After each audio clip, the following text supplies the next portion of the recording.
लोकसभा चुनाव नजदीक हैं और अब जब सांसदों के रिपोर्ट कार्ड की बारी आ रही है तो सांसद दिखने भी लगे हैं, बोलने भी लगे हैं और बड़े बड़े दावे करने भी लगे हैं। टिहरी लोकसभा सीट से बीजेपी सांसद माला राज्य लक्ष्मी शाह को लेकर भी लगातार ये आरोप लगते रहे हैं कि वो अपने संसदीय क्षेत्र से गायब रहती हैं, वो टिहरी लोकसभा में दिखती नहीं हैं, वो जनता के बीच जाती नहीं हैं, काम उन्होंने क्या कराया ये किसी को पता नहीं रहता। तो ऐसे में अब जब चुनाव नजदीक आ रहे हैं तो सांसद माला राज्य लक्ष्मी शाह भी न सिर्फ दिखाई दे रही हैं बल्कि बोल भी रही हैं। सांसद की सफाई क्या है, सांसद के तर्क क्या हैं, सांसद के दावे क्या हैं, वो सुनिए।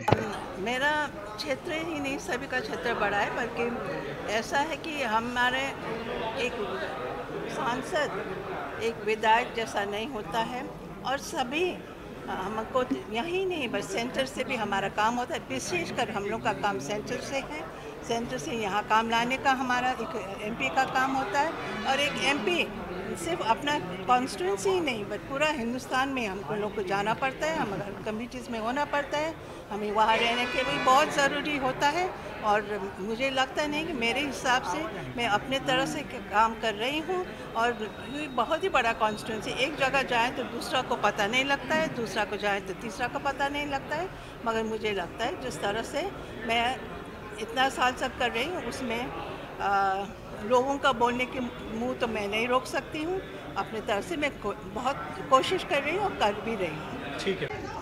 सांसद की जिम्मेदारी और सांसद का काम बताकर माला राज्य लक्ष्मी शाह क्या अपनी जिम्मेदारी पूरी समझ रही हैं? क्या उनकी जिम्मेदारी इतनी ही है और इतना बताकर क्या वो सब कुछ फिट कर लेंगी चुनाव में?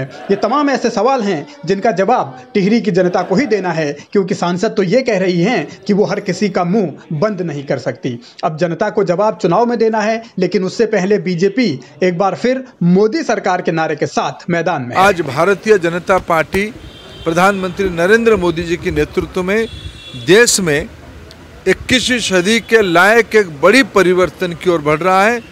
उत्तराखंड के कार्यकर्ता आने वाले चुनाव में 5 का 5 लोकसभा सीट जिताएंगे।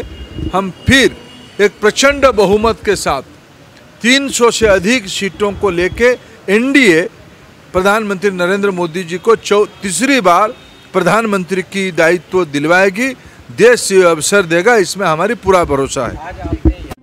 उत्तराखंड की 5 सीटें जीतने के साथ साथ बीजेपी देश भर में 300 से ज्यादा सीटें जीतकर पूर्ण बहुमत से सरकार बनाने का दावा कर रही है। लेकिन उत्तराखंड के सांसदों का क्या हाल है, उत्तराखंड के सांसदों का क्या रिपोर्ट कार्ड है, इसे लेकर जब सुगबुगाहट तेज हुई तो अब पार्टी के कार्यकर्ताओं और पदाधिकारियों की याद आ रही है और बीजेपी नए मतदाताओं पर भी जोर दे रही है। धर्मेंद्र प्रधान जी का ये विषय था कि भाई आगामी दिनों के अंदर लोकसभा चुनाव की दृष्टि से जो मूल कार्य का जो लोड है, मूल कार्य का जो कार्यक्रम का स्वरूप है वो मंडल स्तर पर ही केंद्रित होता है।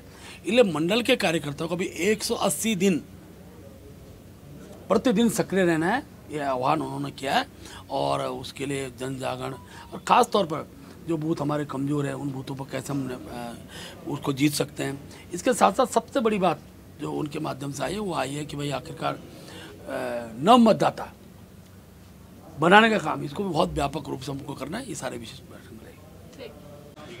चुनाव की तैयारी के लिए संगठनात्मक तौर पर बीजेपी कसरत कर रही है, मगर सवाल ये है कि क्या डबल इंजन सरकार ने बेहतर काम किया है? सवाल ये भी है कि क्या 2019 में जिन 5 सांसदों को चुनकर भेजा था, चाहे निशंक हो, चाहे अजय भट्ट हो, चाहे तीरथ रावत हो, चाहे माला राज्य लक्ष्मी शाह हो, चाहे अजय टम्टा हो, क्या इन्होंने बेहतर काम किया है? अब पारी क्योंकि सांसदों के रिपोर्ट कार्ड की ही है, इसीलिए माला राज्य लक्ष्मी शाह न सिर्फ सफाई दे रही हैं बल्कि दावे भी कर रही हैं। अब सवाल इस बात को लेकर है कि क्या एक सांसद के पास इतनी ज्यादा जिम्मेदारी हो जाती है, क्या एक सांसद के पास इतना ज्यादा काम हो जाता है कि वो अपने संसदीय क्षेत्र में नहीं आ सकता, कि वो अपने संसदीय क्षेत्र की जनता से बात नहीं कर सकता, कि वो अपने संसदीय क्षेत्र में दिखाई नहीं दे सकता? तो ऐसे तमाम सवाल हैं जिनका जवाब अब 2024 के चुनाव में मिल जाएगा।